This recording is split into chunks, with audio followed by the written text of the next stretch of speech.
Frontier Fighters.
Frontier Fighters.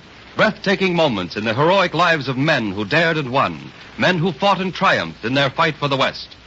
Long remembered will be the names of Lyman A. Cutler and Captain George E. Pickett, whose Yankee pluck kept the Stars and Stripes flying over San Juan Island in the Haro Straits when danger threatened the sovereign rights of the United States. In the summer of 1859, among those who dwelled on San Juan Island in the Haro Straits was one Lyman A. Cutler, an American farmer. He planted some potatoes from which he hoped to realize a good profit. Charles A. Griffin, representative of Hudson's Bay Company, had a pig who developed an appetite for Cutler's potatoes. Mr. Griffin! Mr. Griffin, I want to talk to you. Well, Mr. Cutler, what is it? I've asked you a dozen times to keep your pig out of my potato patch. Why don't you try keeping the potatoes out of the pig? This is no laughing matter. I've got a fence around my property which that pig doesn't seem to respect. Or you have him respect. Besides, this property is American soil. Oh, is it? And I consider that marauding pig of yours a trespasser. No more a trespasser than all you American farmers. This is really British soil you're all poaching on. That's a lie. Now get that pig of yours out of my garden and get him out quick. And if I don't? I'm going to throw him out this time. Here you go, Porter. Get over there where you belong. You've got quite a temper, Mr. Cutler. I know my rights, and I intend to protect them. The next time I find your pig in my garden... Yes, Mr. Cutler? There may be potatoes in his stomach, but he'll have an apple in his mouth.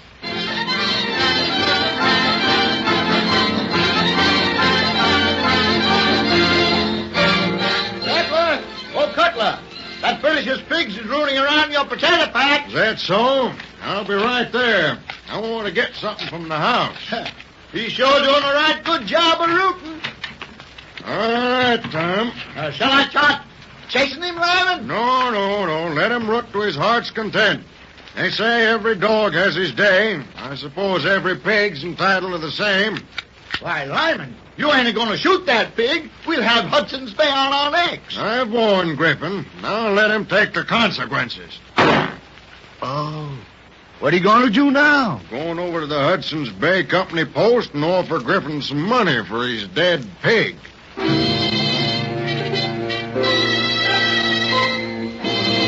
I tell you, you'll pay for such high-handed business as this, Mr. Cutler. I'm offering you some good American dollars for that pig. If you don't want them, then that closes the issue. That's what you think, you hot-blooded Yankee upstart? I'm going to send to Vancouver Island for a gunboat, have you arrested, and carried away for trial in a British court. And if I refuse to submit to such treatment... You'll be taken away by force. Mr. Griffin, I did some damage against some of your property. That property was a pig. I'm offering you a fair amount for the damage done. I'm through squabbling with you, Cutler. I repeat, you can tell your story to a magistrate in a British court of law. And do you know how the Americans will meet your kind of British justice, Mr. Griffin? I should be very interested to know, Mr. Cutler. They'll meet it with guns.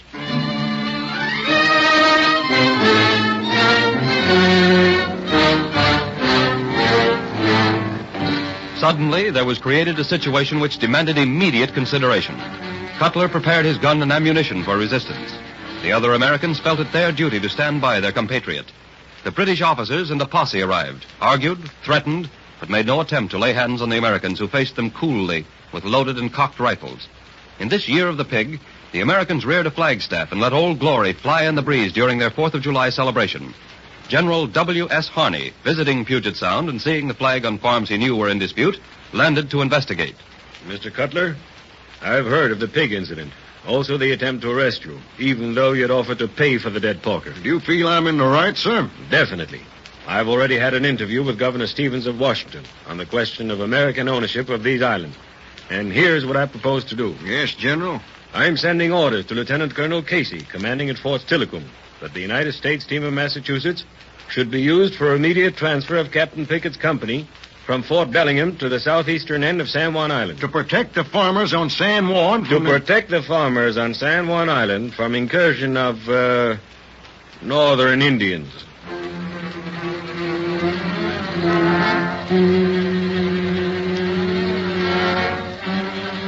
Captain Pickett acted with enthusiastic zeal and promptness. By July 27th, he had moved his command of 68 men and landed them on San Juan Island. On the same day the troops landed, the British warship Satellite arrived from Vancouver, bringing a British magistrate for San Juan. Captain Pickett, do you see what's taking place? I see a cutter heading this way with British naval officers and a British magistrate. Now, what are we going to do, Captain Pickett? I shall post a proclamation notifying the gentlemen that this is United States territory, and no laws other than those of the United States, nor courts except such as are held by virtue of said laws, will be recognized or allowed on this island. But what if they bring more warships and land soldiers, bring up field pieces? The authority of the United States government is sovereign as long as the Stars and Stripes flies over San Juan. Therefore, whether they land 5 men or 5,000, it will be my duty to defy them.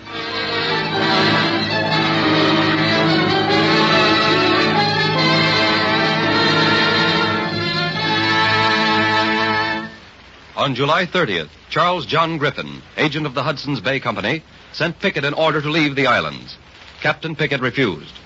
On August 3rd, 3 British warships, the Tribune, the Plumper, and the Satellite, were in front of his camp. Boats are coming closer to shore. Be ready, men. Yeah, the 3 captains from the battleships Tribune, Plumper, and Satellite. Here's Griffin, too. Be ready to resist a landing party.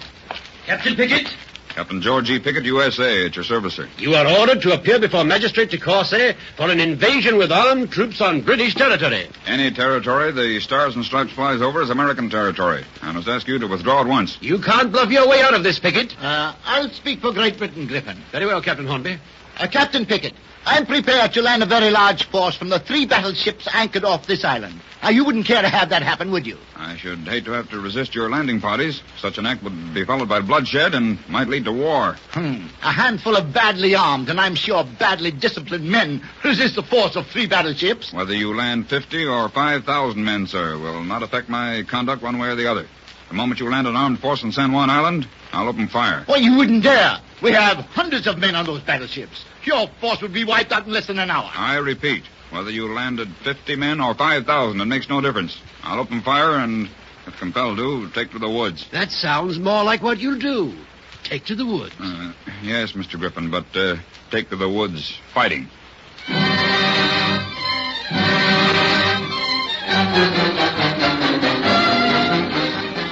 When the spunky American captain prepared to resist the landing of troops, Captain Jeffrey Phipps Hornby opened negotiations for a joint military occupation of the island, to which Pickett replied, I can see no reason why the United States should assent to a joint military occupancy of her territory. That's the issue. This is British territory. And unless you are sent to a joint occupancy until a court of international law can decide the point you make, I shall be forced to blockade your position. Make whatever preparation you wish. But one British soldier landed on American soil prepared to occupy this island is an act of aggression. And I must warn you, sir, that one shot fired means war. Captain Pickett, the blockade of San Juan Island begins at once. And Privates Jones, Benson, Green, come to my tent. I want you to take communications to General Harney. I must have further instructions. And by the looks of things, reinforcements.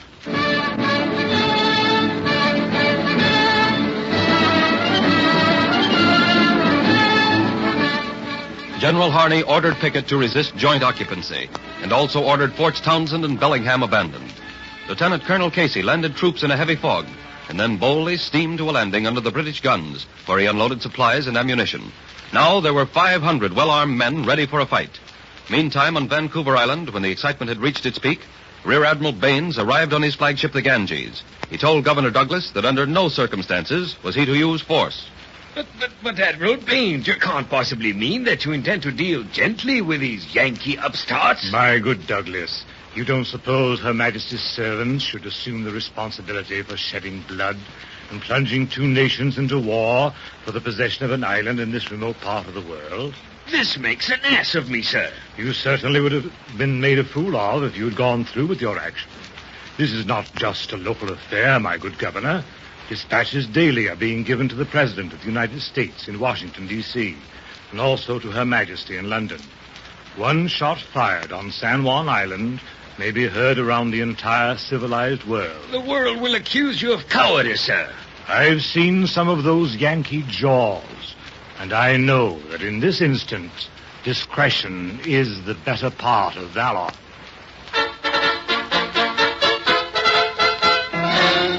Arbitration went on from 1869 through 1872. The case involved not alone questions of geography, but history and international law. Therefore, Rear Admiral Baines, in March 1860, placed on the north end of San Juan Island a detachment of Royal Marines in command of Captain George Bazalgette. Finally, Emperor William of Germany was decided upon to be the supreme arbiter, and in October 21st, 1872, he rendered his decision. My decision is that the Canal de Hierro is the rightful boundary, and San Juan Island, therefore, always has been and shall continue to be a territory belonging to the United States of America. After one more year, during which the men of the British and American camps became most friendly, the legislature of Washington Territory created of the islands and thus secured the county of San Juan. On San Juan Island today, there stand two marble shafts, an immortal testimony to the courage of the men who upheld American and British sovereignty in this remote corner of the Western world. Inscribed on the shaft at the American camp are these words. First officer in charge was Captain George E. Pickett of 9th U.S. Infantry. Inscribed on the shaft of the British camp, first officer in charge was Captain George Bazalgette of the Royal Marines. And so was achieved another glorious chapter in the chronicles of frontier fighters.